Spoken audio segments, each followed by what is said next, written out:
ಎಲ್ಲರಿಗೂ ನಮಸ್ಕಾರ ಸ್ನೇಹಿತರೆ. ಆತ್ಮೀಯ ವೃಶ್ಚಿಕ ರಾಶಿಯ ಬಂಧುಗಳೇ, ಇಲ್ಲಿಯವರೆಗೂ ನೀವು ಅನುಭವಿಸಿದ ನೋವು ಯಾರಿಗೂ ಅರ್ಥವಾಗುವಂಥದ್ದಲ್ಲ. ಏಕೆಂದರೆ ನೀವು ಅತ್ತು ಕರೆದು ಜಗತ್ತಿಗೆ ಪ್ರಚಾರ ಮಾಡುವವರಲ್ಲ. ನಿಮ್ಮ ನೋವನ್ನು ನುಂಗಿಕೊಂಡು ಕಣ್ಣೀರು ಹೊರಗೆ ಬರದಂತೆ ತಡೆದು ಒಳಗೊಳಗೆ ಬೆಂದು ಹೋಗಿದ್ದೀರಿ. ಆದರೆ ಈಗ ಸಮಯ ಬದಲಾಗಿದೆ. ನನ್ನನ್ನು ತುಳಿಯಲು ಬಂದವರಿಗೆ ತಕ್ಕ ಪಾಠ ಕಲಿಸಿಯೇ ತೀರುತ್ತೇನೆ ಎಂದು ನೀವು ಇಷ್ಟು ದಿನ ಕಾಯುತ್ತಿದ್ದ ಗಳಿಗೆ ಕೂಡಿ ಬಂದಿದೆ. ವೃಶ್ಚಿಕ ರಾಶಿಯವರಾದ ನಿಮ್ಮ ಜೀವನ ಒಂದು ರೋಲರ್ ಕೋಸ್ಟರ್ ರೈಡ್ನಂತೆ ಇರಲಿದೆ. ಒಂದು ಕಡೆ ಊಹಿಸಲು ಸಾಧ್ಯವಾಗದ ಅದ್ಭುತ ಯಶಸ್ಸು ಕಾದಿದ್ರೆ, ಇನ್ನೊಂದು ಕಡೆ ನಿಮ್ಮ ಜೀವನವನ್ನೇ ನಡುಗಿಸುವ ಒಂದು ದೊಡ್ಡ ಕಂಟಕ, ಒಂದು ದೊಡ್ಡ ಸಮಸ್ಯೆ ಎದುರಾಗಲಿದೆ. ಆದರೆ ಎದೆಗುಂದಬೇಡಿ. ಆ ಸಮಸ್ಯೆಗೆ ಅತಿ ಸುಲಭವಾದ ರಾಮಬಾಣದಂಥ ಪರಿಹಾರವನ್ನು ಈ ವಿಡಿಯೋದ ಕೊನೆಯಲ್ಲಿ ತಿಳಿಸಿದ್ದೇವೆ. ಯಾರು ಈ ವಿಡಿಯೋವನ್ನು ಪೂರ್ತಿಯಾಗಿ ನೋಡ್ತಾರೋ ಅವರ ಜೀವನದಲ್ಲಿ ಪವಾಡಗಳು ನಡೆಯಲಿವೆ. ವೃಶ್ಚಿಕ ರಾಶಿಯವರು ಎಂದರೆ ಹೊರಗಡೆ ಕಠಿಣವಾದ ಕಂಡರೂ ಒಳಗಡೆ ಮೃದು ಮನಸ್ಸಿನವರು. ಆದರೆ ನಿಮಗೆ ಆದ ಅನ್ಯಾಯ ಮೋಸಗಳು ಒಂದೆರಡಲ್ಲ. ಇನ್ಮುಂದೆ ಹಾಗಾಗಲ್ಲ. ನಿಮ್ಮ ಶತ್ರುಗಳೆಲ್ಲ ನಿಮ್ಮ ಕಾಲ ಕೆಳಗೆ ಬೀಳುವ ಸಮಯ ಬಂದಿದೆ. ನಿಮ್ಮೆಲ್ಲ ಸಂಕಲ್ಪಗಳು ಈಡೇರಲು, ನಿಮ್ಮ ಇಷ್ಟಾರ್ಥ ಸಿದ್ಧಿಗಾಗಿ ಈಗಲೇ ಕಮೆಂಟ್ ಬಾಕ್ಸ್ನಲ್ಲಿ ಓಂ ಸುಬ್ರಹ್ಮಣ್ಯಾಯ ನಮಃ ಎಂದು ಕಮೆಂಟ್ ಮಾಡಿ ಮತ್ತು ವಿಡಿಯೋಗೆ ಲೈಕ್ ಮಾಡಿ. ಕುಕ್ಕೆ ಸುಬ್ರಹ್ಮಣ್ಯ ಸ್ವಾಮಿಯ ರಕ್ಷಣೆ ನಿಮ್ಮ ಮೇಲೆ ಸದಾ ಇರಲಿ. ಬನ್ನಿ, ವೃಶ್ಚಿಕ ರಾಶಿಯವರ ಜೀವನದಲ್ಲಿ ನಡೆಯಲಿರುವ ಆ 15 ರೋಚಕ ಘಟನೆಗಳು ಯಾವುವು ಎಂದು ನೋಡೋಣ. ಸ್ನೇಹಿತರೆ, ಮೊದಲನೆಯದಾಗಿ ವೃಶ್ಚಿಕ ರಾಶಿಯವರ ಗುಣ ಸ್ವಭಾವದ ಬಗ್ಗೆ ಹೇಳಲೇಬೇಕು. ನೀವು ತುಂಬ ಗಂಭೀರ ಸ್ವಭಾವದವರು. ನಿಮ್ಮ ಮನಸ್ಸಿನಲ್ಲಿ ಏನಿದೆ ಎಂದು ಯಾರಿಗೂ ತಿಳಿಯಲು ಬಿಡುವುದಿಲ್ಲ. ದ್ವೇಷ ಸಾಧಿಸುವುದರಲ್ಲಿ ನೀವು ಎಷ್ಟು ಭಯಂಕರರೋ, ಪ್ರೀತಿಸುವುದರಲ್ಲಿ ಅಷ್ಟೇ ಪ್ರಾಮಾಣಿಕರು. ನಡೆಯುವ ಮೊದಲನೇ ಅತಿ ದೊಡ್ಡ ಸಕಾರಾತ್ಮಕ ಘಟನೆ ಎಂದರೆ ವೃತ್ತಿ ಜೀವನದಲ್ಲಿ ಸರ್ವಾಧಿಕಾರ ಮತ್ತು ಅಧಿಕಾರ ಪ್ರಾಪ್ತಿ. ಹೌದು, ವೃಶ್ಚಿಕ ರಾಶಿಯ ಅಧಿಪತಿ ಕುಜಗ್ರಹವಾಗಿದ್ದು, ನೀವು ನಿಮ್ಮ ಕೆಲಸದ ಜಾಗದಲ್ಲಿ ರಾಜನಂತೆ ಮೆರೆಯಲಿದ್ದೀರಿ. ಕಳೆದ ವರ್ಷಗಳಲ್ಲಿ ನೀವು ಪಟ್ಟ ಅವಮಾನಗಳಿಗೆ ಈಗ ಉತ್ತರ ಸಿಗಲಿದೆ. ಆಫೀಸ್ನಲ್ಲಿ ನಿಮಗೆ ದೊಡ್ಡ ಪ್ರಮೋಷನ್ ಸಿಗುವ ಮೂಲಕ ನಿಮ್ಮನ್ನು ಟೀಕೆ ಮಾಡಿದವರ ಬಾಯಿ ಮುಚ್ಚಲಿದೆ. ನಿಮ್ಮ ಕೆಲಸದಲ್ಲಿ ಒಂದು ಕದರಿರುತ್ತದೆ. ಅದು ಈ ವರ್ಷ ಎಲ್ಲರಿಗೂ ತಿಳಿಯಲಿದೆ. ಪೊಲೀಸ್, ಮಿಲಿಟರಿ ಅಥವಾ ಆಡಳಿತಾತ್ಮಕ ಹುದ್ದೆಗಳಿಗೆ ಪ್ರಯತ್ನಿಸುತ್ತಿರುವವರಿಗೆ ನೇಮಕಾತಿ ಆದೇಶ ಕೈ ಸೇರುವ ಪ್ರಬಲ ಯೋಗವಿದೆ. ಎರಡನೇ ದೊಡ್ಡ ಘಟನೆ, ಅನಿರೀಕ್ಷಿತ ಧನಲಾಭ ಮತ್ತು ಗುಪ್ತ ಸಂಪತ್ತು. ವೃಶ್ಚಿಕ ರಾಶಿಯವರು ನಿಗೂಢತೆಯನ್ನು ಇಷ್ಟಪಡುವವರು. ಗ್ರಹಗಳ ಸಂಚಾರವು ನಿಮ್ಮ 8ನೇ ಮನೆಯನ್ನು ಪ್ರಭಾವಿಸುತ್ತಿರುವುದರಿಂದ ಅನಿರೀಕ್ಷಿತ ಮೂಲಗಳಿಂದ ಹಣ ಹರಿದು ಬರಲಿದೆ. ಬಹುಶಃ ನೀವು ಮರೆತು ಹೋಗಿದ್ದ ಹಳೆಯ ಇನ್ಶೂರೆನ್ಸ್ ಪಾಲಿಸಿ ಅಥವಾ ಪೂರ್ವಜರ ಆಸ್ತಿಯ ಪಾಲು ಅಥವಾ ಎಲ್ಲೋ ಸಿಲುಕಿಕೊಂಡಿದ್ದ ದೊಡ್ಡ ಮೊತ್ತದ ಹಣ ಬಡ್ಡಿ ಸಮೇತ ವಾಪಸ್ ಬರಲಿದೆ. ವೃಶ್ಚಿಕ ರಾಶಿಯವರಿಗೆ ಹಣಕಾಸಿನ ವಿಷಯದಲ್ಲಿ ಒಂದು ವಿಶೇಷವಾದ ಇಂಟ್ಯೂಷನ್ ಇರುತ್ತದೆ. ಅದು ಈ ವರ್ಷ ವರ್ಕೌಟ್ ಆಗಲಿದೆ. ಸಾಲದ ಸುಳಿಯಲ್ಲಿ ಸಿಲುಕಿ ಒದ್ದಾಡುತ್ತಿದ್ದ ನಿಮಗೆ ಒಂದೇ ಏಟಿಗೆ ಸಾಲ ತೀರಿಸುವಂಥ ಹಣಕಾಸಿನ ಒಳಹರಿವು ಕಂಡು ಬರಲಿದೆ. ಮೂರನೆಯ ರೋಚಕ ಘಟನೆ, ಸ್ವಂತ ಭೂಮಿ ಮತ್ತು ಮನೆ ನಿರ್ಮಾಣ. ವೃಶ್ಚಿಕ ರಾಶಿಯ ಅಧಿಪತಿ ಮಂಗಳನು ಭೂಕಾರಕನಾಗಿದ್ದಾನೆ. ಅಂದರೆ ಭೂಮಿಗೆ ಸಂಬಂಧಿಸಿದ ವಿಚಾರಗಳಲ್ಲಿ ನಿಮಗೆ ಯಾವಾಗಲೂ ಲಾಭವೇ. ನೀವು ನಿಮ್ಮ ಸ್ವಂತ ಹೆಸರಿನಲ್ಲಿ ಸೈಟ್ ಅಥವಾ ಜಮೀನನ್ನು ನೋಂದಣಿ ಮಾಡಿಸಿಕೊಳ್ಳುವ ಯೋಗವಿದೆ. ಇಷ್ಟು ದಿನ ಬಾಡಿಗೆ ಮನೆಯಲ್ಲಿದ್ದು ಮನೆ ಮಾಲೀಕರ ಆರ್ಡರ್ಗಳನ್ನು ಕೇಳಿ ಸಾಕಾಗಿದ್ದರೆ ಈಗ ನಿಮ್ಮದೇ ಆದ ಸಾಮ್ರಾಜ್ಯವನ್ನು ಕಟ್ಟುವ ಸಮಯ. ಕೃಷಿ ಜಮೀನು ಖರೀದಿಸಲು ಅಥವಾ ರಿಯಲ್ ಎಸ್ಟೇಟ್ನಲ್ಲಿ ಹೂಡಿಕೆ ಮಾಡಲು ಇದು ಸುವರ್ಣಕಾಲ. ವೃಶ್ಚಿಕ ರಾಶಿಯವರು ತಮ್ಮ ಮನೆಯನ್ನು ಕೋಟೆಯಂತೆ ಕಟ್ಟಲು ಇಷ್ಟಪಡುತ್ತಾರೆ. ಈ ವರ್ಷ ನಿಮ್ಮ ಆ ಕನಸು ನನಸಾಗಲಿದೆ. ನಾಲ್ಕನೆಯ ಮಹತ್ತರ ಘಟನೆ, ಶತ್ರುನಾಶ ಮತ್ತು ಕೋರ್ಟು ಕಚೇರಿಗಳಲ್ಲಿ ಜಯ. ವೃಶ್ಚಿಕ ರಾಶಿಯವರಿಗೆ ಹುಟ್ಟುತ್ತಲೇ ಶತ್ರುಗಳು ಹೆಚ್ಚು. ಯಾಕೆಂದರೆ ನೀವು ನೇರ ಮಾತುಗಾರರು, ಸತ್ಯವನ್ನು ಮುಖಕ್ಕೆ ಹೊಡೆದ ಹಾಗೆ ಹೇಳುವವರು. ನಿಮ್ಮ ವಿರುದ್ಧ ಯಾರೇ ಪಿತೂರಿ ನಡೆಸಲಿ, ಯಾರೇ ಕೋರ್ಟ್ ಕೇಸ್ ಹಾಕಿರಲಿ, ಅಂತಿಮ ಜಯ ನಿಮ್ಮದೇ ಆಗಲಿದೆ. ನಿಮ್ಮ ರಾಶಿಯ ಬಲ ಎಷ್ಟಿದೆ ಅಂದರೆ ನಿಮ್ಮ ಶತ್ರುಗಳು ತಾವಾಗಿಯೇ ಬಂದು ಶರಣಾಗುತ್ತಾರೆ ಅಥವಾ ಅವರಾಗಿಯೇ ನಾಶವಾಗುತ್ತಾರೆ. ದೀರ್ಘಕಾಲದ ಕೋರ್ಟ್ ವ್ಯಾಜ್ಯಗಳಲ್ಲಿ ತೀರ್ಪು ನಿಮ್ಮ ಪರವಾಗಿ ಬಂದು ನಿಮಗೆ ಸಿಗಬೇಕಾದ ಪರಿಹಾರ ಧನ ಸಿಗಲಿದೆ. ಈ ವರ್ಷ ನೀವು ಸೋಲಿಲ್ಲದ ಸರದಾರರಾಗಿ ಮುನ್ನುಗ್ಗುತ್ತೀರಿ. ಐದನೇ ಘಟನೆ, ಷೇರು ಮಾರುಕಟ್ಟೆ ಮತ್ತು ಟ್ರೇಡಿಂಗ್ನಲ್ಲಿ ಅದೃಷ್ಟ. ವೃಶ್ಚಿಕ ರಾಶಿಯವರು ಸಂಶೋಧನೆ ಮಾಡುವುದರಲ್ಲಿ ಎತ್ತಿದ ಕೈ. ಯಾವುದೇ ವಿಷಯದ ಆಳಕ್ಕೆ ಇಳಿದು ನೋಡುವ ಗುಣ ನಿಮಗಿದೆ. ಈ ಗುಣ ಶೇರ್ ಮಾರ್ಕೆಟ್ನಲ್ಲಿ ನಿಮಗೆ ದೊಡ್ಡ ಮಟ್ಟದ ಲಾಭ ತಂದು ಕೊಡಲಿದೆ. ನಿಮ್ಮ ಊಹೆಗಳು ಮತ್ತು ಲೆಕ್ಕಾಚಾರಗಳು ನಿಖರವಾಗಿರುತ್ತವೆ. ವಿಶೇಷವಾಗಿ ದೀರ್ಘಕಾಲದ ಹೂಡಿಕೆಯಲ್ಲಿ ನಿಮ್ಮ ಸಂಪತ್ತು ಬುದ್ಧಿಯಾಗಲಿದೆ. ಆದರೆ ದುರಾಸೆಗೆ ಬಿದ್ದು ಸಾಲ ಮಾಡಿ ಹೂಡಿಕೆ ಮಾಡಬೇಡಿ. ನಿಮ್ಮ ಬುದ್ಧಿವಂತಿಕೆಯನ್ನು ಬಳಸಿದರೆ ಈ ವರ್ಷ ನೀವು ಲಕ್ಷಾಂತರ ರೂಪಾಯಿ ಗಳಿಸುವುದು ಖಚಿತ. 6ನೇ ಘಟನೆ ಸ್ವಂತ ಬಿಸ್ನೆಸ್ನಲ್ಲಿ ಹೊಸ ಮೈಲುಗಲ್ಲು. ಯಾರು ಪಾಲುದಾರಿಕೆಯಲ್ಲಿ ಅಥವಾ ಸ್ವಂತವಾಗಿ ಬಿಸ್ನೆಸ್ ಮಾಡುತ್ತಿದ್ದೀರೋ ಅವರಿಗೆ ಅದ್ಭುತವಾದ ವರ್ಷ. ನಿಮ್ಮ ಕಾಂಪಿಟೇಟರ್ಸ್ ಅಥವಾ ಪ್ರತಿಸ್ಪರ್ಧಿಗಳು ನಿಮ್ಮ ವೇಗವನ್ನು ನೋಡಿ ಭಯಪಡುತ್ತಾರೆ. ಹೊಸ ಬ್ರಾಂಚ್ಗಳನ್ನು ತೆರೆಯಲು ಅಥವಾ ಹೊಸ ಪ್ರಾಡಕ್ಟ್ ಲಾಂಚ್ ಮಾಡಲು ಇದು ಸೂಕ್ತ ಸಮಯ. ವೃಶ್ಚಿಕ ರಾಶಿಯವರು ಬಿಸ್ನೆಸ್ನಲ್ಲಿಯೂ ತುಂಬ ಸೀಕ್ರೆಟ್ ಮೇಂಟೈನ್ ಮಾಡುತ್ತಾರೆ. ನಿಮ್ಮ ಪ್ಲ್ಯಾನ್ ಏನು ಅಂತ ಯಾರಿಗೂ ಹೇಳಲ್ಲ. ಇದೇ ನಿಮ್ಮ ಗೆಲುವಿನ ಗುಟ್ಟು. ಹೋಟೆಲ್ ಉದ್ಯಮ, ಕನ್ಸ್ಟ್ರಕ್ಷನ್ ಅಥವಾ ಸೆಕ್ಯೂರಿಟಿ ಏಜೆನ್ಸಿಯಂತಹ ಬಿಸ್ನೆಸ್ನಲ್ಲಿರುವವರಿಗೆ ದುಪ್ಪಟ್ಟು ಲಾಭ ಕಾದಿದೆ. 7ನೇದು ಪ್ರೇಮ ವಿವಾಹ ಮತ್ತು ತೀವ್ರವಾದ ಪ್ರೀತಿ. ವೃಶ್ಚಿಕ ರಾಶಿಯವರ ಪ್ರೀತಿ ಎಂದರೆ ಅದು ಸಾಧಾರಣವಲ್ಲ, ಅದು ಹುಚ್ಚು ಪ್ರೀತಿ. ಒಮ್ಮೆ ಯಾರನ್ನಾದರೂ ಪ್ರೀತಿಸಿದರೆ ಅವರಿಗಾಗಿ ಪ್ರಾಣವನ್ನೇ ನೀಡುವವರು. ಅವಿವಾಹಿತರಿಗೆ ಮನಸ್ಸಿಗೆ ಒಪ್ಪುವಂತಹ ಸಂಗಾತಿ ಸಿಗಲಿದ್ದಾರೆ. ಈಗಾಗಲೇ ಪ್ರೀತಿಯಲ್ಲಿರುವವರಿಗೆ ಮನೆಯವರ ಒಪ್ಪಿಗೆ ಸಿಕ್ಕಿ ಮದುವೆ ನೆರವೇರಲಿದೆ. ನಿಮ್ಮ ದಾಂಪತ್ಯ ಜೀವನದಲ್ಲಿ ಲೈಂಗಿಕ ಸುಖ ಮತ್ತು ಅನ್ಯೋನ್ಯತೆ ಹೆಚ್ಚಾಗಲಿದೆ. ಗಂಡ ಹೆಂಡತಿಯ ನಡುವೆ ಇದ್ದ ಸಣ್ಣ ಪುಟ್ಟ ಜಗಳಗಳು ಮಾಯವಾಗಿ ಒಬ್ಬರನ್ನೊಬ್ಬರು ಬಿಟ್ಟಿರಲಾರದಷ್ಟು ಪ್ರೀತಿ ಬೆಳೆಯಲಿದೆ. ಆದರೆ ಎಚ್ಚರ, ನಿಮ್ಮ ಅತಿಯಾದ ಪೊಸೆಸಿವ್ನೆಸ್ ಸಂಗಾತಿಯ ಮನಸ್ಸಿಗೆ ಬೇಸರ ತರಿಸಬಹುದು. ಸ್ವಲ್ಪ ಸ್ವಾತಂತ್ರ್ಯ ಕೊಡುವುದು ಒಳ್ಳೆಯದು. 8ನೆಯ ಘಟನೆ ವಿದೇಶ ಪ್ರವಾಸ ಮತ್ತು ದೂರದ ಊರಿನಲ್ಲಿ ಉದ್ಯೋಗ. ಗ್ರಹಗಳ ಬದಲಾವಣೆಯು ವೃಶ್ಚಿಕ ರಾಶಿಯವರಿಗೆ ಸ್ಥಾನ ಬದಲಾವಣೆಯನ್ನು ಸೂಚಿಸುತ್ತಿದೆ. ಯಾರೆಲ್ಲ ವಿದೇಶಕ್ಕೆ ಹೋಗಬೇಕು ಎಂದು ಪಾಸ್ಪೋರ್ಟ್ ಮಾಡಿಸಿ ಇಟ್ಕೊಂಡಿದ್ದೀರೋ ಅವರಿಗೆ ವೀಸಾ ಸಿಗುವ ಯೋಗವಿದೆ. ಕೇವಲ ಕೆಲಸಕ್ಕೆ ಮಾತ್ರವಲ್ಲ, ಹನಿಮೂನ್ಗಾಗಿ ಅಥವಾ ಮೋಜು ಮಸ್ತಿಗಾಗಿ ವಿದೇಶ ಪ್ರವಾಸ ಮಾಡುವ ಅವಕಾಶವೂ ಇದೆ. ನಿಮ್ಮ ಜನ್ಮ ಸ್ಥಳದಿಂದ ದೂರ ಹೋದಷ್ಟು ನಿಮ್ಮ ಏಳಿಗೆ ಹೆಚ್ಚಾಗುತ್ತದೆ ಎಂದು ಜ್ಯೋತಿಷ್ಯ ಶಾಸ್ತ್ರ ಹೇಳುತ್ತದೆ. ಸಮುದ್ರ ದಾಟಿ ಹೋಗುವ ಯೋಗ ಈ ವರ್ಷ ಪ್ರಬಲವಾಗಿದೆ. 9ನೇದು ವಾಹನ ಯೋಗ ಮತ್ತು ಐಷಾರಾಮಿ ಜೀವನ. ವೃಶ್ಚಿಕ ರಾಶಿಯವರು ಹಳೆಯದನ್ನು ಬಿಟ್ಟು ಹೊಸದನ್ನು ಪಡೆಯಲು ಯಾವಾಗಲೂ ಸಿದ್ಧರಿರುತ್ತಾರೆ. ನೀವು ಅಂದುಕೊಂಡಂತಹ ಬಣ್ಣದ ಲೇಟೆಸ್ಟ್ ಮಾಡೆಲ್ನ ಕಾರು ಅಥವಾ ಬೈಕನ್ನು ಖರೀದಿಸುತ್ತೀರಿ. ಇದು ಸಮಾಜದಲ್ಲಿ ನಿಮ್ಮ ಘನತೆಯನ್ನು ಹೆಚ್ಚಿಸುತ್ತದೆ. ಅಷ್ಟೇ ಅಲ್ಲ, ಮನೆಯಲ್ಲಿ ಬೆಲೆ ಬಾಳುವ ಎಲೆಕ್ಟ್ರಾನಿಕ್ ವಸ್ತುಗಳು, ಬಂಗಾರ, ಬೆಳ್ಳಿ, ಆಭರಣಗಳ ಸೇರ್ಪಡೆಯಾಗಲಿದೆ. ನಿಮ್ಮ ಲೈಫ್ ಸ್ಟೈಲ್ ಸಂಪೂರ್ಣವಾಗಿ ಅಪ್ಗ್ರೇಡ್ ಆಗಲಿದೆ. 10ನೇ ಘಟನೆ ಮಕ್ಕಳ ವಿದ್ಯಾಭ್ಯಾಸ ಮತ್ತು ಸಂತಾನ ಭಾಗ್ಯ. ಮದುವೆಯಾಗಿ ಹಲವು ವರ್ಷಗಳಿಂದ ಮಕ್ಕಳಿಲ್ಲದೆ ಕೊರಗುತ್ತಿರುವ ದಂಪತಿಗಳಿಗೆ ಸುಬ್ರಹ್ಮಣ್ಯ ಸ್ವಾಮಿಯ ಕೃಪೆಯಿಂದ ತೊಟ್ಟಿಲು ತೂಗುವ ಭಾಗ್ಯ ಸಿಗಲಿದೆ. ಇನ್ನು ನಿಮ್ಮ ಮಕ್ಕಳು ವಿದ್ಯಾಭ್ಯಾಸದಲ್ಲಿ, ಕ್ರೀಡೆಯಲ್ಲಿ ಅಥವಾ ತಂತ್ರಜ್ಞಾನದಲ್ಲಿ ದೊಡ್ಡ ಸಾಧನೆ ಮಾಡಲಿದ್ದಾರೆ. ಅವರು ತರುವ ಮೆಡಲ್ಗಳು ಅಥವಾ ಅವರು ಏರುವ ಎತ್ತರವನ್ನು ನೋಡಿ ನಿಮ್ಮ ಎದೆ ಉಬ್ಬಲಿದೆ. ವೃಶ್ಚಿಕ ರಾಶಿಯ ತಂದೆ ತಾಯಂದಿರು ಮಕ್ಕಳ ಬಗ್ಗೆ ತುಂಬ ಸ್ಟ್ರಿಕ್ಟ್ ಆಗಿರುತ್ತಾರೆ. ಅಂದರೆ ಈ ವರ್ಷ ಮಕ್ಕಳ ಸಾಧನೆ ನಿಮ್ಮ ಕಣ್ಣಲ್ಲಿ ನೀರು ತರಿಸುತ್ತದೆ. 11ನೇದು ಹೊಸ ವಿದ್ಯೆ ಮತ್ತು ಗೂಢಚಾರಿಕೆ. ಕೌಶಲ್ಯ. ವೃಶ್ಚಿಕ ರಾಶಿಯವರಿಗೆ ನಿಗೂಢ ವಿಷಯಗಳು, ಜ್ಯೋತಿಷ್ಯ, ಮಂತ್ರ, ತಂತ್ರ ಅಥವಾ ಡಿಟೆಕ್ಟಿವ್ ಕೆಲಸಗಳಲ್ಲಿ ಸಹಜವಾದ ಆಸಕ್ತಿ ಇರುತ್ತದೆ. ನೀವು ಹೊಸ ಸ್ಕಿಲ್ ಒಂದನ್ನು ಕಲಿಯಲಿದ್ದೀರಿ. ಅದು ಆರ್ಟಿಫಿಷಿಯಲ್ ಇಂಟೆಲಿಜೆನ್ಸ್ ಆಗಿರಬಹುದು ಅಥವಾ ಅತೀಂದ್ರಿಯ ವಿದ್ಯೆ ಆಗಿರಬಹುದು. ಈ ಹೊಸ ಕಲಿಕೆ ನಿಮ್ಮ ಆದಾಯದ ಇನ್ನೊಂದು ಮೂಲವಾಗಲಿದೆ. ನಿಮ್ಮ ಬುದ್ಧಿವಂತಿಕೆಗೆ ಸಾಣೆ ಹಿಡಿದಂತೆ ಈ ವರ್ಷ ನಿಮ್ಮ ಜ್ಞಾನ ವೃದ್ಧಿಯಾಗಲಿದೆ. 12ನೇದು ಕುಟುಂಬದಲ್ಲಿ ಅಣ್ಣ ತಮ್ಮಂದಿರ ಸಹಕಾರ. ಇಲ್ಲಿಯವರೆಗೆ ಆಸ್ತಿ ವಿಚಾರಕ್ಕೋ ಅಥವಾ ಚಿಕ್ಕ ಪುಟ್ಟ ವಿಚಾರಕ್ಕೋ ದೂರವಾಗಿದ್ದ ಒಡಹುಟ್ಟಿದವರು ಒಂದಾಗಲಿದ್ದಾರೆ. ವಿಶೇಷವಾಗಿ ಸಹೋದರರಿಂದ ನಿಮಗೆ ಆರ್ಥಿಕ ಸಹಾಯ ಅಥವಾ ನೈತಿಕ ಬೆಂಬಲ ಸಿಗಲಿದೆ. ವೃಶ್ಚಿಕ ರಾಶಿಯವರು ರಕ್ತ ಸಂಬಂಧಕ್ಕೆ ಬೆಲೆ ಕೊಡುವವರು, ಆದರೆ ದ್ರೋಹ ಮಾಡಿದರೆ ಕ್ಷಮಿಸಲ್ಲ. ಆದರೂ ಈ ವರ್ಷ ಹಳೆಯ ಕಹಿ ಘಟನೆಗಳನ್ನು ಮರೆತು ಒಂದಾಗುವ ಯೋಗವಿದೆ. 13ನೇ ಘಟನೆ ಸಮಾಜ ಮತ್ತು ರಾಜಕೀಯದಲ್ಲಿ ಉನ್ನತ ಸ್ಥಾನ.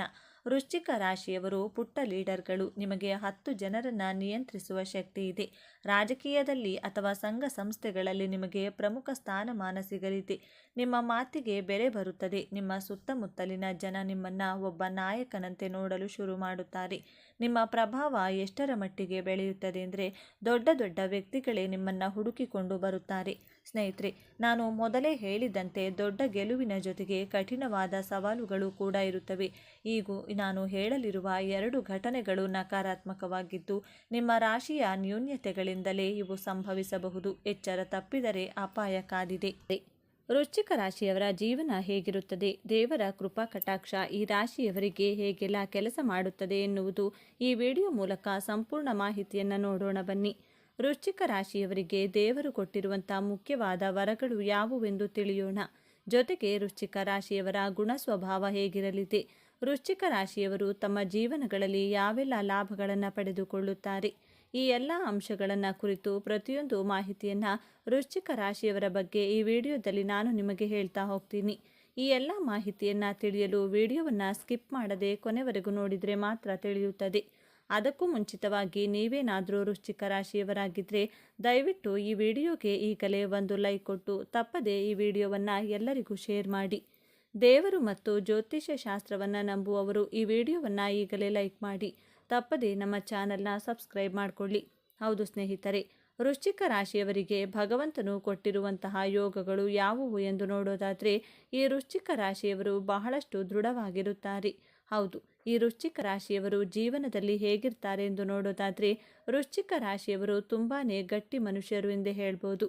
ಇವರು ಏನೇ ಒಂದು ಕೆಲಸ ಮಾಡಿದರೂ ಸಹ ಅವರು ದೃಢವಾಗಿ ಹಾಗೂ ಸದೃಢವಾಗಿ ನಿರ್ಧಾರವನ್ನು ತೆಗೆದುಕೊಳ್ತಾರೆ.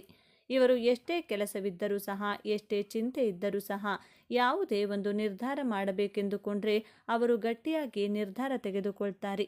ಈ ವೃಶ್ಚಿಕ ರಾಶಿಯವರು ದೃಢವಾಗಿರುತ್ತಾರೆ. ನಂತರ ಈ ವೃಶ್ಚಿಕ ರಾಶಿಯವರಿಗೆ ಅವರ ಮೇಲೆ ಅವರಿಗೆ ನಂಬಿಕೆ ಅನ್ನೋದು ತುಂಬ ಹೆಚ್ಚಿರುತ್ತದೆ. ಮತ್ತೆ ಇವರ ಭರವಸೆಯಿಂದಲೇ ಇವರು ಮುನ್ನುಗ್ಗುತ್ತಾರೆ. ನಿಮ್ಮ ಮೇಲೆ ನಿಮಗೆ ನಂಬಿಕೆ ಜಾಸ್ತಿ ಇರುತ್ತದೆ. ಹಾಗೆಯೇ ಹೇಳೋದಾದರೆ ವೃಶ್ಚಿಕ ರಾಶಿಯವರಿಗೆ ಅವರ ಮೇಲೆ ಅವರಿಗೆ ನಂಬಿಕೆ ಜಾಸ್ತಿ ಇರುವುದರಿಂದ ನಾನು ಏನಾದರೂ ಸಾಧಿಸಬಲ್ಲೆ ಎನ್ನುವ ಆತ್ಮಸ್ಥೈರ್ಯ ಇದ್ದೇ ಇರುತ್ತದೆ. ಒಂದು ಕೆಲಸಕ್ಕೆ ಕೈ ಹಾಕ್ತೀನಿ ಅಂದರೆ ಅದರಲ್ಲಿ ಸಕ್ಸಸ್ ಆಗೇ ಆಗ್ತೀನಿ ಅನ್ನೋದು ಅಷ್ಟು ಬಲವಾದ ನಂಬಿಕೆ ಇಟ್ಕೊಂಡಿರ್ತಾರೆ. ಈ ವೃಶ್ಚಿಕ ರಾಶಿಯವರು ಇವರ ಭರವಸೆ ಇವರ ನಂಬಿಕೆಯೇ ಇವರಿಗೆ ಬಹಳ ಮುಂದಕ್ಕೆ ಹಾಗೂ ಬಹಳ ಎತ್ತರದ ಮಟ್ಟಕ್ಕೆ ಹೋಗುವಂಥ ಸಾಮರ್ಥ್ಯವನ್ನು ತಂದುಕೊಡುತ್ತದೆ ಎಂದು ಹೇಳಲಾಗುತ್ತೆ. ಈ ರಾಶಿಯವರಿಗೆ ಯಾವತ್ತೂ ಸಹ ಕಾನ್ಫಿಡೆನ್ಸ್ ಅನ್ನೋದು ತುಂಬ ಜಾಸ್ತಿ ಇರಲಿದೆ. ಇವರ ಮೇಲೆ ಇವರಿಗೆ ನಂಬಿಕೆ ಎನ್ನುವುದು ಬಹಳ ಹೆಚ್ಚಿನದಾಗಿರುತ್ತದೆ. ಇವರ ಕಾನ್ಫಿಡೆನ್ಸ್ ಓವರ್ ಕಾನ್ಫಿಡೆನ್ಸ್ ಅನ್ನೋದು ಸಹ ನಾವು ಇವರಲ್ಲಿ ಕಾಣಬಹುದು. ಓವರ್ ಕಾನ್ಫಿಡೆನ್ಸ್ ಅಂದರೆ ಆ ಕೆಲಸ ಮಾಡ್ತೀನಿ ಅನ್ನುವುದಕ್ಕೆ ಮೊದಲೇ ಅದನ್ನು ನಾನು ಮಾಡೇ ಮಾಡ್ತೀನಿ, ಆ ಕೆಲಸ ಆದೇ ಆಗುತ್ತದೆ ಎನ್ನುವಂತಹ ಮನೋಭಾವವನ್ನು ಹೊಂದಿರುತ್ತಾರೆ. ಯಾವಾಗಲೂ ಸಹ ಸಕಾರಾತ್ಮಕ ಬೆಳವಣಿಗೆಯನ್ನು ರೂಢಿಸಿಕೊಂಡಿರ್ತಾರೆ. ವೃಶ್ಚಿಕ ರಾಶಿಯವರು ಯಾವಾಗಲೂ ಸಹ ಸಂತೋಷವಾಗಿರ್ತಾರೆ ಎಂದು ಹೇಳಲಾಗುತ್ತೆ. ಈ ರಾಶಿಯವರು ನಿಮ್ಮ ಜೀವನದಲ್ಲಿ ಬಹಳ ಕಷ್ಟಗಳನ್ನು ಅನುಭವಿಸ್ತಿರ್ತೀರಾ. ನೀವು ಎಷ್ಟು ಕಷ್ಟಪಡ್ತೀರಾ ಅಂದರೆ ಜೀವನದಲ್ಲಿ ಸಕ್ಸಸ್ ಪಡೆಯೋಕೆ ನಿಮ್ಮ ಜೀವನವೆಲ್ಲ ನೀವು ಅದಕ್ಕಾಗಿ ಮೀಸಲಿಡ್ತೀರಾ. ಅಷ್ಟು ಕಷ್ಟಗಳನ್ನು ಪಡುತ್ತಿರುತ್ತೀರಾ. ವೃಶ್ಚಿಕ ರಾಶಿಯವರು ಅವರ ಜೀವನ ಪರ್ಯಂತ ನಿಮ್ಮನ್ನು ಬೇರೆಯವರಿಗೆ ಹೋಲಿಸಿಕೊಳ್ಳೋದು ಮಾಡ್ತಿರ್ತೀರಾ. ದಯವಿಟ್ಟು ಯಾರಿಗೂ ಸಹ ಹೋಲಿಕೆ ಮಾಡಿಕೊಳ್ಬೇಡಿ. ಬೇರೆಯವರು ನಿಮ್ಮನ್ನು ಬೇಗ ಇಷ್ಟಪಡ್ತಾರೆ, ಆದರೆ ನಿಮ್ಮನ್ನು ಬೇರೆಯವರು ಹೋಲಿಸಿಕೊಳ್ಳೋದು ತುಂಬ ಕಷ್ಟವಾಗಿರುತ್ತದೆ. ನಿಮ್ಮನ್ನು ಯಾರಾದರೂ ಬಂದು ನಿಮಗೆ ಇಂಪ್ರೆಸ್ ಮಾಡಬೇಕು, ನಿಮ್ಮನ್ನು ಅವರ ಕಡೆ ಗಮನನ ಸೆಳ್ಕೋಬೇಕು ಬಿಡಬೇಕು ಎಂದುಕೊಳ್ಳುವವರು ಅವರಿಗೆ ತುಂಬಾ ಕಷ್ಟವಾಗುತ್ತದೆ. ನೀವು ಅಷ್ಟು ದೃಢವಾಗಿರ್ತೀರಾ. ಯಾರಿಗೂ ಸಹ ಈಸಿಯಾಗಿ ಬಗ್ಗಲ್ಲ, ಯಾರಿಗೂ ಸಹ ಈಸಿಯಾಗಿ ಬೀಳಲ್ಲ. ತೆಗಳಲಿ ಹೊಗಳಲಿ ಯಾವುದಕ್ಕೂ ಜಗ್ಗುವ ಜಾಯಮಾನ ನಿಮ್ಮದಲ್ಲ. ಇಂತಹ ಮನೋಭಾವನೆಯನ್ನು ಈ ವೃಶ್ಚಿಕ ರಾಶಿಯವರಿಗೆ ಆ ಭಗವಂತನೇ ಕರುಣಿಸಿರುತ್ತಾನೆ ಎಂದು ಹೇಳ್ಬೋದು. ಈ ವೃಶ್ಚಿಕ ರಾಶಿಯವರು ಸ್ವಲ್ಪ ಮೊಂಡು ಸ್ವಭಾವದವರು ಎಂದೇ ಹೇಳ್ಬೋದು. ಯಾಕೆಂದರೆ ಮೊದಲೇ ನಿಮ್ಮನ್ನು ಯಾರು ಒಲಿಸಿಕೊಳ್ಳೋಕೆ ಆಗುವುದೇ ಇಲ್ಲ. ಯಾರಿಗೂ ಸಹ ನಿಮ್ಮನ್ನು ಇಂಪ್ರೆಸ್ ಮಾಡೋಕೆ ಆಗಲ್ಲ. ಯಾರೊಂದಿಗೂ ಸಹ ನೀವು ಅಷ್ಟು ಬೇಗ ಒಲಿಯಲ್ಲ. ಸ್ವಲ್ಪ ಮೊಂಡು ಸ್ವಭಾವ ನಿಮ್ಮದು. ನೀವು ಯಾರ ಮಾತನ್ನು ಕೇಳುವುದಿಲ್ಲ. ನೀವು ನಿಮ್ಮ ದಾರಿ ಏನಿದೆ ಅದೇ ದಾರಿಯಲ್ಲಿ ಹೋಗುವಂಥ ಸ್ವಭಾವ ನಿಮ್ಮದಾಗಿದೆ. ನೀವು ಕಾನ್ಫಿಡೆಂಟ್ ಅಂದರೆ ಕಾನ್ಫಿಡೆನ್ಸಲ್ಲಿ ನೀವು ಯಾರ ಮಾತನ್ನು ತೆಗೆದುಕೊಳ್ಳುವುದಿಲ್ಲ. ನೀವು ಯಾರಿಗೂ ಸಹ ಅಷ್ಟು ಈಸಿಯಾಗಿ ಬಗ್ಗುವ ವ್ಯಕ್ತಿಗಳಲ್ಲ. ಅಂತಹ ಮೊಂಡು ಸ್ವಭಾವದವರೆಂದೇ ಹೇಳ್ಬೋದು. ಸೇಡಿಗೆ ಸೇಡನ್ನು ತೀರಿಸಿಕೊಳ್ಳುವಂತಹ ಮನಸ್ಥಿತಿ ಇವರದ್ದಾಗಿರುತ್ತದೆ. ವೃಶ್ಚಿಕ ರಾಶಿಯವರು ಇವರಿಗೆ ಒಂದು ವೇಳೆ ಯಾರಾದರೂ ಮೋಸ ಮಾಡಿದ್ರು ಅಂದರೆ ಇವರು ಅವರ ವಿರುದ್ಧ ಸೇಡನ್ನು ತೀರಿಸಿಕೊಳ್ಳುವವರೆಗೂ ಸಹ ಬಿಡುವುದಿಲ್ಲ. ಅಷ್ಟು ದೃಢವಾಗಿರುತ್ತಾರೆ. ಜೊತೆಗೆ ಅಷ್ಟೇ ಮೊಂಡು ಸ್ವಭಾವದವರು ಸಹ ಆಗಿರುತ್ತಾರೆ. ವೃಶ್ಚಿಕ ರಾಶಿಯವರು ಯಾರೊಬ್ಬರ ತಂಟೆ ತಕರಾರಿಗೆ ಹೋಗಲ್ಲ. ಇವರಿಗೆ ತಂಟೆಗೆ ಯಾರಾದರೂ ಮಿಸ್ ಆಗಿ ಬಂದರೆ ಅವರು ಖಂಡಿತವಾಗಿಯೂ ಸಹ ಅವರನ್ನು ಯಾವುದೇ ಕಾರಣಕ್ಕೂ ಸುಮ್ಮನೆ ಬಿಡುವುದಿಲ್ಲ. ಆ ರೀತಿಯಾಗಿ ಇರುವ ಮೊಂಡು ಸ್ವಭಾವ ಇವರದ್ದು. ಹಾಗೆಯೇ ಸೇಡಿಗೆ ಸೇಡನ್ನು ತೀರಿಸಿಕೊಳ್ಳದೆ ಬಿಡುವ ಪ್ರಶ್ನೆಯೇ ಇಲ್ಲ. ನೀವೆಲ್ಲ ಕೇಳ್ತಿರ್ತೀರಿ, ಹಾವಿನ ದ್ವೇಷ 12 ವರ್ಷ, ನನ್ನ ರೋಷ 100 ವರ್ಷ ಅನ್ನೋ ರೀತಿ ಈ ವೃಶ್ಚಿಕ ರಾಶಿಯವರು ಅದು ಎಷ್ಟೇ ದಿನಗಳಾದರೂ ಸಹ ಕಾದು ಸೇಡಿಗೆ ಸೇಡು ಎನ್ನುವ ರೀತಿಯಲ್ಲಿ ಇವರ ಕೆಲಸವನ್ನು ಮುಗಿಸುತ್ತಾರೆ. ಇವರಿಗೆ ಯಾರಾದರೂ ಬೇಜಾರು ಮಾಡಿದರೆ, ನಂಬಿಕೆ ದ್ರೋಹ ಮಾಡಿದರೆ ಅವರಿಗೆ ಸೇಡು ತೀರಿಸಿಕೊಳ್ಳುವ ತನಕ ಬಿಡುವುದಿಲ್ಲ. ಇನ್ನು ಈ ರಾಶಿಯವರಿಗೆ ನಕಾರಾತ್ಮಕವಾದ ಶಕ್ತಿಯ ಕಾಟ ತುಂಬ ಜಾಸ್ತಿ ಇರುತ್ತದೆ. ಅದು ಇವರಿಗೆ ತೊಂದರೆ ಕೊಡ್ತಾನೆ ಇರುತ್ತೆ. ಈ ನಕಾರಾತ್ಮಕ ಶಕ್ತಿ ಅಂದರೆ ನೆಗೆಟಿವ್ ಎನರ್ಜಿ. ಆ ನೆಗೆಟಿವ್ ಎನರ್ಜಿ ಅನ್ನೋದು ವೃಶ್ಚಿಕ ರಾಶಿಯವರಿಗೆ ಮೊದಲು ಬಂದು ಅಂಟಿಕೊಳ್ಳುತ್ತದೆ ಎಂದೇ ಹೇಳ್ಬೋದು. ಎಲ್ಲರ ಜೊತೆಯಲ್ಲಿಯೂ ಸಹ ಚಿಕ್ಕ ಚಿಕ್ಕ ವಿಷಯಗಳಿಗೂ ಸಹ ಈ ರಾಶಿಯವರು ತುಂಬಾ ಜಗಳ ಮಾಡ್ತಿರ್ತಾರೆ. ಇವರು ಸುಮ್ಮನೆ ಇರೋರೇ ಅಲ್ಲ. ಅವರೇನಾದರೂ ಒಂದು ಸಣ್ಣ ಪುಟ್ಟದ್ದು ಅಂದರೂ ಖ್ಯಾತೆ ತೆಗೆದು ಜಗಳಕ್ಕೆ ಇಳಿದು ಬಿಡ್ತಾರ. ನೀವು ಈ ಸಮಯದಲ್ಲಿ ಯಾರೊಬ್ಬರ ಮಾತನ್ನು ಕೇಳಲ್ಲ. ಒಂದು ವೇಳೆ ಯಾರಾದರೂ ನಿಮಗೆ ಬುದ್ಧಿ ಹೇಳಿದರೆ ನೀವ್ಯಾಕೆ ನನ್ನ ವಿಷಯಕ್ಕೆ ಬಂದ್ರಿ ಎಂದು ಬುದ್ಧಿ ಹೇಳಲು ಬಂದವರ ಮೇಲೆಯೇ ಜಗಳಕ್ಕೆ ಬಿದ್ದು ಬಿಡ್ತಾರೆ. ಈ ರೀತಿಯ ಸ್ವಭಾವದವರಾಗಿರ್ತಾರೆ ಈ ವೃಶ್ಚಿಕ ರಾಶಿಯವರು. ಈ ರಾಶಿಯವರು ಸ್ಟ್ರೈಟ್ ಫಾರ್ವರ್ಡ್ ಜಾಸ್ತಿ ಇರ್ತಾರೆ. ಅಂದರೆ ಏನಾದರೂ ಹೇಳಬೇಕು ಅಂದರೆ ಒಳಗೊಂದು ಹೊರಗೊಂದು ಇಟ್ಕೊಳ್ಳೋದಿಲ್ಲ. ನೀನು ಬೇಜಾರು ಮಾಡ್ಕೋತೀಯಾ ಮಾಡ್ಕೋ ಎಂದು ನೇರವಾಗಿಯೇ ಹೇಳಿಬಿಟ್ಟು ಡೈರೆಕ್ಟಾಗಿ ಮಾತನಾಡ್ತಾರೆ. ಹೇಳಿದ್ದನ್ನೇ ಮಾಡ್ತಾರೆ, ಮಾಡೋದನ್ನೇ ಹೇಳ್ತಾರೆ. ನಮ್ಮವರಾಗಲಿ ಬೇರೆಯವರಾಗಲಿ ಎಲ್ಲರಿಗೂ ಒಂದೇ ಮಾತು. ಇಂತಹ ಸ್ವಭಾವವನ್ನು ರೂಢಿಸಿಕೊಂಡಿರ್ತಾರೆ. ಇವರು ಯಾವಾಗಲೂ ಜಾಸ್ತಿ ಸ್ಟ್ರೇಟ್ ಫಾರ್ವರ್ಡ್ ಆಗೇ ಇರ್ತಾರೆ. ಇದನ್ನು ನೋಡಿ ಬೇರೆಯವರು ನಿಮ್ಮನ್ನು ದ್ವೇಷ ಮಾಡೋಕೆ ಶುರು ಮಾಡ್ತಾರೆ. ಇವನೇನು ಹೇಗೆ ಅಂದರೆ ಹಾಗೆ ಮಾತಾಡ್ತಾನಲ್ಲ, ಯಾವಾಗಲೂ ಸ್ಟ್ರೈಟ್ ಫಾರ್ವರ್ಡ್ ಆಗಿರ್ತಾನಲ್ಲ ಎಂದು ತಿಳಿದು ದ್ವೇಷ ಮಾಡ್ತಾರೆ. ವೃಶ್ಚಿಕ ರಾಶಿಯವರು ಎಲ್ಲ ಕಲೆಗಳನ್ನು ಕಲಿಯಬೇಕೆಂಬ ಹಂಬಲವಿರುತ್ತದೆ. ಕಲಿತುಕೊಳ್ಳುವ ಆಸೆ ತುಂಬ ಜಾಸ್ತಿ ಇರುತ್ತದೆ. ಈ ರಾಶಿಯವರಿಗೆ ನಾನೇನಾದರೂ ಹೊಸದಾಗಿ ಕಲಿತುಕೊಳ್ಳಬೇಕು, ನಾನೇನಾದರೂ ಹೊಸದಾಗಿ ಮಾಡಬೇಕು, ನಾನೇನಾದರೂ ಹೊಸದಾಗಿ ತಿಳ್ಕೋಬೇಕು, ನಾನು ಯಾವುದಾದರೂ ಪ್ರೋಗ್ರಾಮಲ್ಲಿ ಪಾರ್ಟಿಸಿಪೇಟ್ ಮಾಡಬೇಕು, ನಾನು ಎಲ್ಲ ವಿಚಾರಗಳಲ್ಲಿಯೂ ಗೆಲ್ಲಬೇಕು. ಹೀಗೆ ಹಲವಾರು ವಿಚಾರಗಳ ಬಗ್ಗೆ ಇವರಿಗೆ ತುಂಬ ಆಸೆ ಹಾಗೂ ಕನಸಾಗಿರುತ್ತದೆ. ಯಾವುದಾದರೊಂದು ಕಲೆಯನ್ನು ಕಲಿಯಬೇಕು ಎನ್ನುವಂಥ ಆಸಕ್ತಿ ತುಂಬಾ ಇವರಲ್ಲಿ ಇರುತ್ತದೆ. ಈ ರಾಶಿಯವರಿಗೆ ಎಲ್ಲ ಗೊತ್ತಿದ್ರೂ ಸಹ ಏನು ಗೊತ್ತಿಲ್ವೇನೋ ಎನ್ನುವ ರೀತಿಯಲ್ಲಿದ್ದು ಬಿಡ್ತಾರೆ. ಇವರಿಗೆ ಎಲ್ಲ ಕಲೆಯೂ ಸ್ವಲ್ಪವಾದರೂ ತಿಳಿದಿರುತ್ತದೆ, ಆದರೂ ಏನೇನು ಗೊತ್ತಿರವೇನೋ ಎನ್ನುವ ರೀತಿಯಲ್ಲಿದ್ದು ಬಿಡ್ತಾರೆ. ಎಲ್ಲ ವಿಷಯವನ್ನು ತಿಳ್ಕೊಂಡಿರ್ತಾರೆ. ಆದರೆ ಯಾರಾದರೂ ಬಂದು ನನ್ನನ್ನು ಏನಾದರೂ ಕೇಳಬೇಕು, ಆಗ ನಾನು ಹೇಳ್ತೀನಿ ಅಂತ ಇದ್ರೆ ಖಂಡಿತವಾಗಿಯೂ ಸಹ ಯಾರೂ ಸಹ ಏನನ್ನೂ ಹೇಳಿಕೊಡಲ್ಲ. ಇವರು ಯಾವುದನ್ನು ಬಾಯಿ ಬಿಡಲ್ಲ. ಇವರು ಗೊತ್ತಿದ್ರೂ ಗೊತ್ತಿಲ್ಲದೆ ಇರೋ ಥರ ಸುಮ್ಮನಾಗಿಬಿಡ್ತಾರೆ. ಯಾಕಂದರೆ ನಾನು ಯಾಕೆ ಅಲ್ಲಿಗೆ ಹೋಗಿ ಇವರಿಗೆ ತೊಂದರೆ ಮಾಡಬೇಕು, ಅವರಿಗೇಕೆ ನಾನು ಬೇಜಾರು ಮಾಡಿಸಬೇಕು ಎಂದ್ಕೊಂಡು ಸುಮ್ಮನಾಗಿ ಬಿಡ್ತಾರೆ. ಇವಾಗ ನಾನು ಒಂದು ವಿಷಯ ಹೇಳಿದ್ದೀನಿ ಅಂದರೆ ಅವರು ಆ ವಿಷಯನ ಅದೇ ಥರ ತಗೋಬೇಕು ಅಂತ ಏನೂ ಇಲ್ವಲ್ಲ. ಜಗಳವಾಗುತ್ತೆ ಎಂದು ಇವರಿಗೆ ಗೊತ್ತಿದ್ರೂ ಗೊತ್ತಿಲ್ಲದೆ ಇರೋರ ಥರ ಸುಮ್ಮನಿದ್ದು ಬಿಡ್ತಾರೆ. ವೃಶ್ಚಿಕ ರಾಶಿಯವರ ಹಣಕಾಸಿನ ವಿಚಾರ ನೋಡೋದಾದರೆ ಹಣವನ್ನು ತುಂಬ ಜಾಸ್ತಿ ಖರ್ಚು ಮಾಡ್ತಾರೆ. ಇವರು ಎಷ್ಟು ಖರ್ಚು ಮಾಡ್ತಾರೆ ಅಂದರೆ ಅವರು ದುಡಿಯೋದಕ್ಕಿಂತ ಸ್ವಲ್ಪ ಜಾಸ್ತಿನೇ ಖರ್ಚು ಮಾಡ್ತಾರೆ. ಒಂದು ವೇಳೆ ದುಡಿಮೆ ಇರಲಿ ಇಲ್ಲದೇ ಇದ್ದರೂ ಸಹ ಸಾಲವನ್ನಾದರೂ ಮಾಡಿ ಖರ್ಚು ಮಾಡಿಬಿಟ್ಟಿರ್ತಾರೆ. ಇವರಿಗೆ ಯಾವುದಾದರೂ ವಸ್ತು ಇಷ್ಟವಾದರೆ ಅದನ್ನು ಖರೀದಿ ಮಾಡುವವರೆಗೂ ಸಹ ಬಿಡುವುದಿಲ್ಲ. ಅದು ನನಗೆ ಬೇಕು ಅಂದರೆ ಬೇಕೇ ಬೇಕು ಅನ್ನೋ ಸ್ವಭಾವದವರು. ಕೊನೆಗೆ ಅವರ ಬಳಿ ಹಣವಿಲ್ಲವೆಂದರೂ ಸಹ ಸಾಲ ಮಾಡಿಯಾದರೂ ಅದನ್ನು ತೆಗೆದುಕೊಳ್ತಾರೆ. ಇಂತಹ ಹಠ ಸ್ವಭಾವ ಒಳ್ಳೆಯದಲ್ಲ. ಹಾಗಾಗಿ ಇವರು ಹೆಚ್ಚೆಚ್ಚು ಹಣವನ್ನು ಪೋಲು ಮಾಡುತ್ತಾರೆ. ವೃಶ್ಚಿಕ ರಾಶಿಯವರು ಜಾಸ್ತಿ ಖರ್ಚು ಮಾಡೋದರಲ್ಲಿ ಎತ್ತಿದ ಕೈ ಎಂದೇ ಹೇಳ್ಬೋದು. ಇವರು ಲಕ್ಸುರಿ ಜೀವನ ಮಾಡಬೇಕೆಂದು ಕನಸು ಕಾಣ್ತಿರ್ತಾರೆ. ಯಾವ ರೀತಿ ಕನಸು ಇರುತ್ತೆ ಅಂದರೆ ಇವರ ಹತ್ರ ಹಣ ಇಲ್ಲವೆಂದರೂ ಸಹ ಜೀವನ ಲಕ್ಸುರಿಯಾಗಿರಬೇಕು ಎನ್ನುವ ರೀತಿಯಲ್ಲಿ ಬದುಕುತ್ತಾರೆ. ಚೆನ್ನಾಗಿರಬೇಕು ನಿಜ, ಹಾಗಂತ ಸಾಲ ಮಾಡಿಯಾದರೂ ತುಪ್ಪ ತಿನ್ನಬೇಕು ಎನ್ನುವ ಮನೋಭಾವ ಇವರದ್ದು. ಹಾಗೆಯೇ ಇವರು ಎಷ್ಟು ದುಡಿತಾರೋ ಅಷ್ಟೆಲ್ಲವನ್ನು ಖರ್ಚು ಮಾಡಿಬಿಡ್ತಾರೆ. ಈ ರಾಶಿಯವರು ಹೇಗೆ ಅಂದರೆ ಜೀವನವನ್ನು ಚೆನ್ನಾಗಿ ಇಟ್ಕೋಬೇಕು, ನಮಗೆ ಇರುವುದು ಇದು ಒಂದೇ ಜೀವನ, ಚೆನ್ನಾಗಿ ತಿಂದು ಉಂಡು ಸಾಯೋಣ ಅನ್ನೋ ಥರ ಈ ವೃಶ್ಚಿಕ ರಾಶಿಯವರು ಇದನ್ನೇ ಯೋಚನೆ ಮಾಡ್ತಾ ಇರ್ತಾರೆ. ಹಾಗಾಗಿ ಇವರು ಜೀವನದಲ್ಲಿ ತುಂಬ ಕಷ್ಟಗಳನ್ನು ಪಡ್ತಾರೆ. ಯಾಕಂದರೆ ಹಣವನ್ನು ಯಾವುದೇ ಕಾರಣಕ್ಕೂ ಸೇವ್ ಮಾಡಲ್ಲ. ಅವರ ಹತ್ತಿರ ಇರುವ ಹಣಕ್ಕಿಂತ ಇನ್ನೂ ಹೆಚ್ಚಿನ ಹಣವನ್ನು ಖರ್ಚು ಮಾಡ್ತಾರೆ. ಈ ವೃಶ್ಚಿಕ ರಾಶಿಯವರು ತುಂಬ ಸ್ಟ್ರೈಟ್ ಫಾರ್ವರ್ಡ್ ಆಗಿ ಮಾತನಾಡ್ತಾರೆ. ಅವರು ಸ್ಟ್ರೈಟ್ ಫಾರ್ವರ್ಡ್ ಆಗಿ ಮಾತನಾಡೋದನ್ನು ನೋಡಿಬಿಟ್ಟೆ ಜನಗಳು ಇವರನ್ನು ಮಾತನಾಡಿಸಲು ಹಿಂದೆ ಮುಂದೆ ನೋಡ್ತಾರೆ. ಜನಗಳಿಗೆ ಒಳಗೊಂದು ಹೊರಗೊಂದು ಮಾತನಾಡುವಂಥವರನ್ನೇ ಜಾಸ್ತಿ ನಂಬುತ್ತಾರೆ. ಆದರೆ ಇವರು ಸ್ಟ್ರೈಟ್ ಫಾರ್ವರ್ಡ್ ಆಗಿರ್ತಾರಲ್ಲ, ಹಾಗಾಗಿ ಜನರು ಇವರಿಗೆ ಅಹಂಕಾರ ದುರಹಂಕಾರ ಅನ್ನೋ ಥರನೇ ಯೋಚನೆ ಮಾಡಿಬಿಟ್ಟು ಇವರನ್ನು ತಪ್ಪಾಗಿ ತಿಳ್ಕೊಂಡ್ಬಿಡ್ತಾರೆ. ಹಾಗೆಯೇ ಹಿತಶತ್ರುಗಳು ಅಂದರೆ ಸಂಬಂಧಿಕರೇ ಇವರಿಗೆ ತೊಂದರೆಗಳನ್ನು ಕೊಡ್ತಿರ್ತಾರೆ. ವೃಶ್ಚಿಕ ರಾಶಿಯವರು ಇವರ ಜೀವನದಲ್ಲಿ ಯಾವಾಗಲೂ ಕಾನ್ಫಿಡೆನ್ಸ್ ಆಗಿರ್ತಾರೆ. ಆದರೆ ಜೀವನದ ಉದ್ದಕ್ಕೂ ಇವರಿಗೆ ತೊಂದರೆಗಳೇ ಹೆಚ್ಚು. ಆದಷ್ಟು ಕೋಪವನ್ನು ಕಡಿಮೆ ಮಾಡಿಕೊಳ್ಳಿ ಹಾಗೂ ಹಣದ ಖರ್ಚನ್ನು ಸಾಧ್ಯವಾದಷ್ಟು ಕಡಿಮೆ ಮಾಡಿಕೊಳ್ಳಿ. ಅವಶ್ಯಕತೆ ಇದ್ದರೆ ಮಾತ್ರ ಖರೀದಿ ಮಾಡಿ ಎಂದು ಹೇಳುತ್ತಾ ಪ್ರತಿಯೊಬ್ಬರ ಸಲಹೆಯನ್ನು ಪಡೆದು ಅಂತಿಮವಾಗಿ ನಿರ್ಧಾರ ಕೈಗೊಳ್ಳಿ. ಎಲ್ಲ ಒಳ್ಳೆಯದಾಗುತ್ತದೆ. ಆದಷ್ಟು ತಾಳ್ಮೆಯಿಂದ ಇರಿ. ಪ್ರತಿಯೊಬ್ಬರಿಗೂ ಅದೃಷ್ಟ ಅನ್ನೋದು ಬಂದೇ ಬರುತ್ತದೆ. ಬಂದ ಅದೃಷ್ಟವನ್ನು ಸದುಪಯೋಗಪಡಿಸಿಕೊಂಡು ಒಳ್ಳೆಯ ಜೀವನ ನಿಮ್ಮದಾಗಲಿ, ಇದು ನನ್ನ ಆರೈಕೆ. ಈ ವೃಶ್ಚಿಕ ರಾಶಿಯವರಿಗೆ ಇದೆ ಈ ಭಗವಂತ ಕೊಟ್ಟಿರುವಂಥ ವರಗಳು. ಅಂದರೆ ಇವರಿಗೆ ಸ್ಟ್ರೈಟ್ ಫಾರ್ವರ್ಡ್ ಆಗಿ ಮಾತನಾಡ್ತಾರೆ, ಎಲ್ಲ ಕಲೆನೂ ಕಲಿತುಕೊಳ್ತಾರೆ, ಹಾಗೆಯೇ ಎಲ್ಲ ಗೊತ್ತಿದ್ರೂ ಗೊತ್ತಿಲ್ಲದೆ ಇರೋ ಥರನೇ ಇದ್ದು ಬಿಡ್ತಾರೆ. ಹೀಗೆ ಇವರ ಜೀವನನ ಸಾಗಿಸ್ತಾ ಹೋಗ್ತಾರೆ. ನೋಡಿದ್ರಲ್ಲ, ವೃಶ್ಚಿಕ ರಾಶಿಯವರಿಗೆ ಇಷ್ಟೆಲ್ಲ ಭಗವಂತ ವರ ಕೊಟ್ಟಿದ್ದಾನೆ. ಅದರಲ್ಲಿ ಸ್ವಲ್ಪ ತೊಂದರೆಗಳಿವೆ, ಅದನ್ನು ನೀವು ಎಚ್ಚರಿಕೆಯಿಂದ ನಿಭಾಯಿಸಿಕೊಳ್ಳಿ ಎಂದು ಹೇಳ್ತಾ ಈ ಒಂದು ಮಾಹಿತಿ ಮುಗಿಸ್ತಿದ್ದೇನೆ. ವೃಶ್ಚಿಕ ರಾಶಿಯವರಿಗೆ ಆ ದೇವರು ಒಳ್ಳೆಯದನ್ನೇ ಕರುಣಿಸಲಿ ಎಂದು ಹೇಳ್ತಾ ಮುಂದಿನ ವಿಡಿಯೋದಲ್ಲಿ ಭೇಟಿಯಾಗೋಣ. ಅಲ್ಲಿವರೆಗೂ ನೋಡ್ತಾ ಇರಿ ನಮ್ಮ ಚಾನಲ್ನ. ಈಗಲೇ ನಮ್ಮ ಚಾನಲ್ನ ಸಬ್ಸ್ಕ್ರೈಬ್ ಮಾಡ್ಕೊಳ್ಳಿ. ಎಲ್ಲರೂ ಭಕ್ತಿಯಿಂದ ಓಂ ಶ್ರೀ ಶನೇಶ್ವರ ನಮಃ ಅಂತ ಕಮೆಂಟ್ ಮಾಡಿ.